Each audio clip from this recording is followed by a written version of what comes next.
ইন্দ্রময় সরকারের রাজা এই প্রকৃতির সর্বরূপে সম্মিলিত করা এই অমরাবতীপুরে মোরে সাম্রাজ্য দেবগণ দেবরাজ স্বর্গ জ্যোতিরে ভরা এই অমরাবতীপুরে নুহে যাবে দেবতার অমূল্য সম্পদ। হসা দেবরাজ হসা।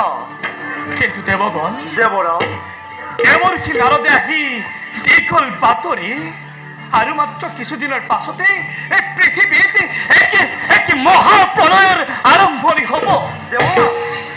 পৃথিৱীৰ জীৱ জন্তু গৰু তৃণ মনুষ্যকে আদি কৰি কোনোৱেই জীয়াই নাথাকিব। সকলোখিনি ডুব যাব জলৰ মধ্যত। আৰু তেতিয়াই যক্ষ ৰক্ষ দানৱবিলাকে মূৰ দাঙি উঠিব।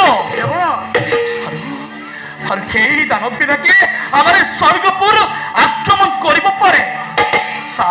তাৰ উপায় কি হ'ব দেৱগণ? দেৱৰাজ মনুষ্যৰ পৰা পূজা পাতল নাপালে আমাৰ ৰাজ্য অতিকে দুখ হ'ব।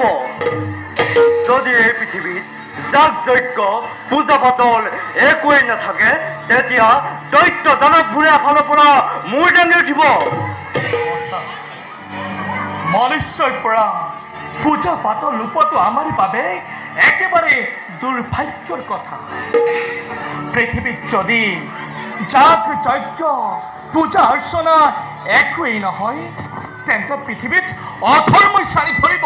দেৱৰাজ গতিকে আমি এই বিষয়ে শ্ৰী হৰিৰ লগতে আলোচনা কৰিব লাগিব।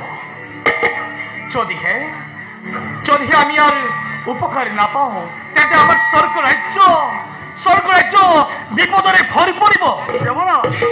গতিকে আমি নিজ কৰ্তব্যত সমগ্ৰ দেৱৰাজ